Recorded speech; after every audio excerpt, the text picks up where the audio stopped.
I've been in love with the city of New York probably since I can remember. When I was a little boy in Brooklyn, my parents would take me to Manhattan. I've always found the skyline of New York City a beautiful expression in a very dramatic way of what America is all about. I think the World Trade Center was one of the stronger, bolder symbols of American freedom, and particularly economic freedom. They were among us. It's not like they had two heads or horns or anything like that, where you could immediately identify them as people who were coming to kill us.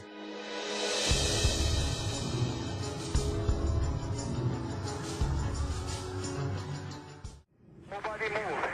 Everything will be okay. If you try to make any move, you'll injure yourself and the airplane. Just stay quiet. Betty, talk to me. Betty, are you there? I think we might have lost her.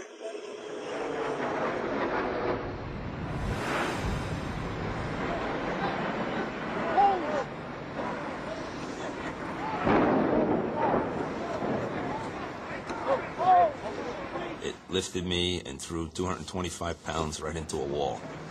At that point in time, my life stopped. I thought we were going over. 9:02 a.m. Air traffic controllers tracked the plane's rapid descent to shockingly low altitudes. Do you know who he is? We don't know who he is. We're just picking him up now.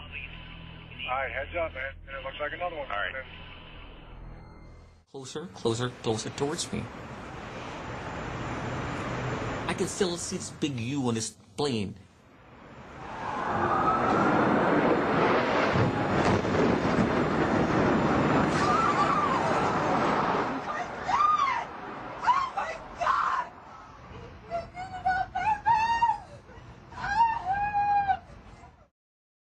.03 a.m.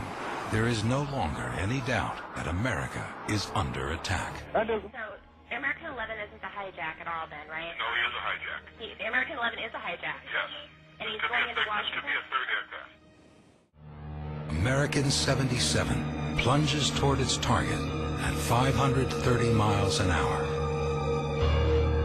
I remember hearing the sound of an airplane engine, that whistling sound when they're descending at 9:37 a.m. These surveillance photographs capture Flight 77's exact moment of impact with the Pentagon. American 77 slices through the Pentagon's outermost E-ring, striking wall after wall of reinforced concrete and steel beams. The fuselage disintegrates as it plows through the D and C rings. It reaches 310 feet inside the building. 9:57 a.m. The battle for United Flight 93 begins. The cockpit recordings, not yet released, capture screams, loud thumps, and shattering glass and plates. The sounds of a sustained passenger assault. Finally, a hijacker shouts, Allahu Akbar, Arabic, for God is great. 93 plunges toward the earth at 580 miles an hour. It crashes into a field in Shanksville, Pennsylvania.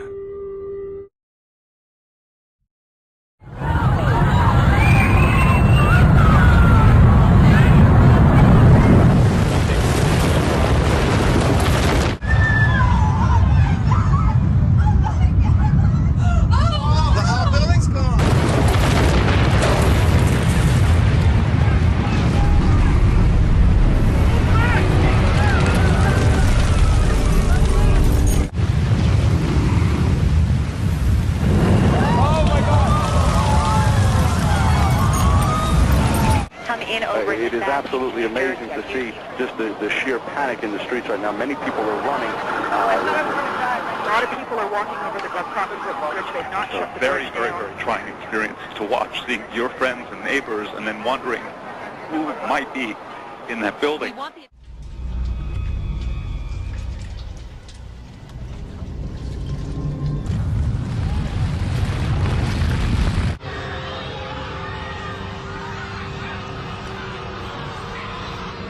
Is that the second building of the World Trade Center going? Yes, that is the second. That is the second tower. That is the second tower.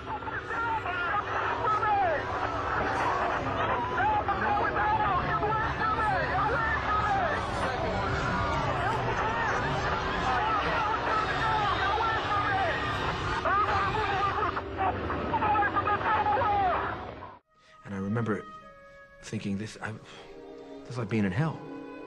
This must be what Dante would describe as hell.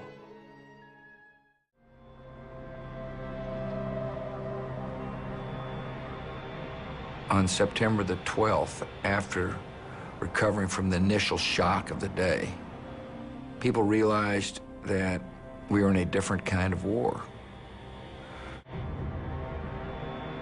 One of the things that changed on September the 11th is the notion that we were protected by oceans. Conflict would take place in remote lands. We felt pretty secure at home. During that period of time, I uttered the rather infamous phrase, Osama bin Laden dead or alive, to send a message to the enemy, to our allies, and to our own country, that the United States should be relentless in our pursuit of justice.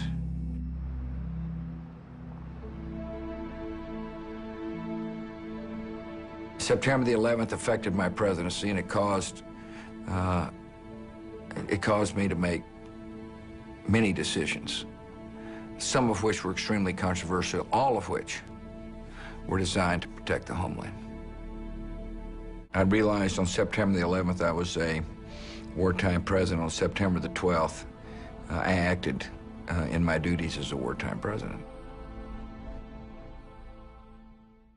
Guy kept screaming, "I can't hear you, I can't hear you." And I yelled back through the megaphone, "I hear you, the world hears you, and the people who did this will soon hear from us." I can hear you, the rest of the world hears you, and the people who knocked these buildings down will hear all of us soon.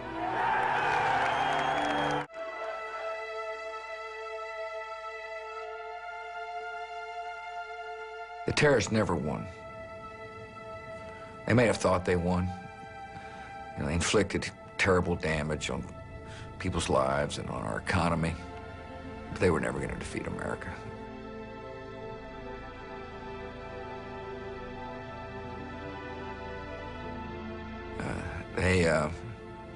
They just didn't understand us. They didn't know that we were a nation of compassionate, kind people who were very courageous and would not yield to their barbaric tactics.